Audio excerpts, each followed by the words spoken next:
Kepada anda yang diberikan kesempatan dan juga rezeki yang lebih pada tahun ini, mungkin boleh bersama-sama menunaikan ibadah korban bersama dengan Yayasan Budi Ehsan Malaysia bersama dengan program Kembara Korban. Jadi untuk menjelaskan lebih lanjut mengenai program ini, kita nak terus saja bersama dengan Duta YBIM, Datuk Badli Shah Alauddin. Assalamualaikum.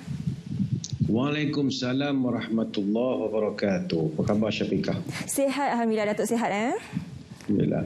Alhamdulillah. Baik Datuk, mungkin terlebih dahulu boleh jelaskan apakah latar belakang sebenarnya Yayasan Budi Ehsan Malaysia dan mungkin boleh mewawarkan mengenai program Kembara Korban Asnaf 1001 ini. Terima kasih. Assalamualaikum warahmatullahi wabarakatuh. Pada peringkat awalnya, Yayasan Budi Ehsan Malaysia ini adalah pertubuhan amal yang mana mereka memperjuangkan kebajikan golongan fakir miskin di mana juga mereka berada tanpa mengira latar belakang bangsa dan keturunan. Maka sejak daripada 3-4 tahun yang lalu telah pelbagai aktiviti amal yang telah mereka laksanakan, program bantuan makanan harian, program bantuan sokongan kesihatan dan pelbagai lagi. Cuma untuk siaran kita pada pagi ini, saya diminta untuk berkongsi tentang program Kembara Korban 1001 Asnaf yang sedang pihak yayasan anjurkan sekarang ini, yang mana program Kembara Korban ini dilaksanakan di dalam dan juga di luar negara, khususnya bagi negara-negara di Afrika seperti di Chad dan juga di Nigeria. Dan kita ada juga laksanakan di Timur Tengah pada tahun ini, iaitu di Gaza. Namun duka cita dimaklumkan telah pun penuh slotnya untuk yang di Gaza ini. Jadi untuk program dalam negara masih ada, pihak yayasan telah pun menjalinkan kerjasama dengan Persatuan Penternak Tempatan yang besar, iaitu Koperasi Grup Transformasi Ruminan yang bertanggungjawab untuk membekalkan haiwan ruminan ini, dan mereka akan berperanan sebagai pembekal haiwan korban untuk sepanjang ibadah korban ini. Dan dengan kerjasama ini kita melihat pengagihan daging-daging korban di seluruh negara akan menjadi begitu luas sekali dan tidak menjejaskan mutu kerana Persatuan Grup Transformasi Ruminan ini atau koperasi ini begitu luas sekali capaian mereka. Dan bagi korban di luar negara pula, pada tahun ini pihak yayasan masih memilih negara Afrika untuk penganjuran ibadah korban, dan untuk rekod tahun lepas saja pihak yayasan telah berjaya menganjurkan hampir 30,000 penyertaan untuk ibadat korban di Afrika, khususnya di Nigeria, Chad dan juga Burundi. Dan untuk Gaza yang telah saya sebutkan tadi telah pun penuh. Ini adalah kali pertama dianjurkan dan sambutan begitu baik sekali. Jadi sebarang maklumat lanjut tentang yayasan ini boleh saja melayari Facebook dan juga laman web seperti yang tertera di skrin.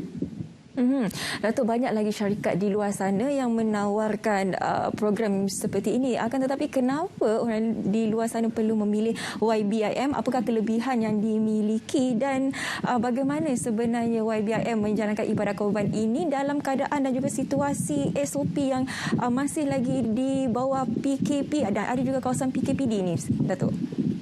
Baik, terima kasih. Sebab itu saya melihat ada kewajaran untuk kita melaksanakan ibadat korban dengan pihak yang lain. Sebab sekarang ini ketidaktentuan SOP berkaitan pelaksanaan korban di dalam fasa 1 kawalan pergerakan negara dalam Pelan Pemulihan Negara ini pun ada negeri yang tidak membenarkan langsung, sebagai contoh di Sarawak. Ada negeri yang menghadkan kepada rumah sembelih di bawah pengurusan Jabatan Veterina sahaja. Dan ada negeri yang membenarkan masjid tertentu saja. Jadi ketidaktentuan ini saya kira memberi peluang kepada masyarakat untuk kita melakukan korban dengan pihak yang lain. Apatah lagi korban di masa pandemik ini, dia tidak lagi sekadar ibadat sunat, tapi dah jadi satu upaya untuk menyelamatkan nyawa manusia. Sebab COVID-19 telah membuatkan jumlah orang susah dan golongan du'afa ini menjadi semakin meningkat daripada tahun lalu. Sehingga bulan lepas saja kerajaan umumkan lebih 600,000 keluarga M40 dah tergelincir jadi B40 sejak daripada pandemik. Tapi banyak penganjur kenapa perlu dengan yayasan. Saya melihat begini, kelebihan pertama Yayasan Budi Ehsan ini adalah sistem pengurusan dia, yang mana ibadat korban mereka lakukan begitu teratur dan profesional, sehingga kan mereka telah pun memperolehi sijil ISO 9001-2015 khusus untuk penganjuran korban saja. Jadi untuk maklumat penonton, dengan pensijilan ISO ini, setiap urusan berkaitan korban didokumentasikan dengan sistematik dan sangat teratur. Jadi kita tidak perlu risau dengan sebarang ketidaktelusan dan pelbagai lagi. Kelebihan yang kedua saya melihat adalah dari segi pakej korban yang ditawarkan. Serendah RM390 satu bahagian dan RM2,730 untuk seekor lembu. Jadi dengan jumlah yang sebegitu memang amat berpatutan dan mampu disertai oleh orang ramai dalam suasana pandemik kita sekarang. Dan kelebihan ketiga adalah kekuatan logistik yayasan ini. Saya melihat mereka menjalinkan kerjasama yang sangat baik dengan pihak berkuasa di negara-negara terlibat, khususnya di luar negara. Sebagai contoh, untuk ibadat di korban di Afrika, mereka telah pun mendapat surat kelulusan penganjuran ibadah korban daripada pihak berkuasa agama di sana. Ditambah lagi oleh 3,000 petugas yang sangat terlatih, dan saya melihat yayasan ini ada kemampuan untuk melakukan program ini dalam skala yang sangat besar. Datuk, kalau kita boleh lihat dengan situasi kini, pasti ramai mereka di Malaysia ini yang terjejas disebabkan pandemik COVID-19 ini dan merasakan bahawa ibadah korban ini perlu dijalankan di Malaysia saja. Tapi kalau kita boleh lihat tadi, Datuk ada menyatakan ibadah ini dilakukan di luar negara seperti di Afrika dan juga di Palestin dan juga di Chad.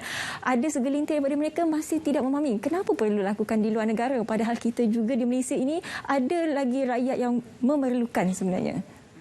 Baik, terima kasih. Ini soalan yang begitu baik. Kelebihan yayasan ini adalah mereka tidak hanya menumpukan kepada korban di luar negara, tetapi juga memberi perhatian kepada dalam negara. Sebab itu, dalam negara kita bantu, di luar pun kita bantu. Tapi kenapa juga perlu bantu negara luar? Kerana atas dasar perkongsian rezeki. Kalau kita lihat negara-negara Afrika yang kita nak hantarkan korban ini, mereka punya tahap kesusahan dan kemunduran jauh lebih teruk daripada kita, kerana mereka dah sampai tahap kebuluran kerana tidak ada sumber makanan langsung. Macam kita masih lagi susah, tapi food bank ada yang bawa mak datang ke rumah, bantuan NGO dan bagai-bagai lagi.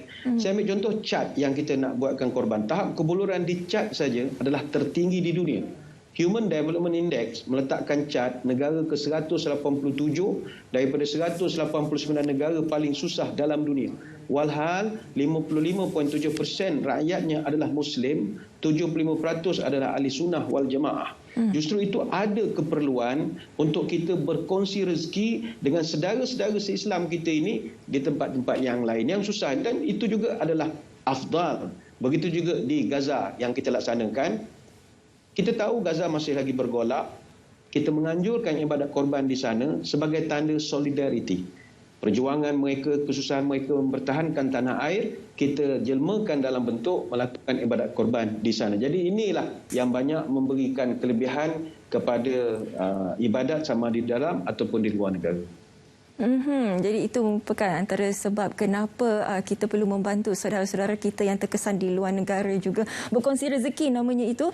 Jadi untuk mereka yang ingin berkongsi rezeki yang lebih ini, bagaimana caranya Ustaz dan Datuk, dan juga mungkin Datuk boleh kongsikan antara pakej-pakej yang ditawarkan oleh YBIM. Baik. Cara untuk kita nak mendaftar ataupun nak bersama dengan Yayasan Budi Ihsan Malaysia ini mudah saja. Hubungi talian telefon seperti yang tertera di skrin untuk kami beritahu pada langkah-langkah yang seterusnya. Ataupun boleh layari laman sesawang kami di www.ybim.org.my, ataupun tuan-tuan boleh saja menghubungi terus nombor yang tertera. Kerana pakej yang ada adalah berbeza-beza. Ada pakej di dalam negara, ada pakej di luar negara. Tetapi ada dua pakej yang telah pun ditutup kerana telah penuh slotnya, iaitu untuk Gaza dan juga untuk di Yaman. Adapun yang lain-lain, insya-Allah kita masih memberi peluang sehingga 19 hari bulan Julai. Maknanya sehari sebelum Hari Raya Aidil Adha, masih lagi boleh berkesempatan, insya-Allah. Baik, insya-Allah. Jadi kepada anda di luar sana yang ingin menyertai program Kembara Korban, boleh saja terus ke laman sesawang yang tertera di kaca TV anda dan juga menghubungi nombor telefon. Terima kasih kita nak ucapkan kepada Datuk Badli Shah Alauddin, Duta YBIM Yayasan Budi Ihsan Malaysia, kerana sudi berkongsikan dengan kita mengenai program Kembara Korban. Terima kasih, Datuk. Terima kasih, Syafiqah.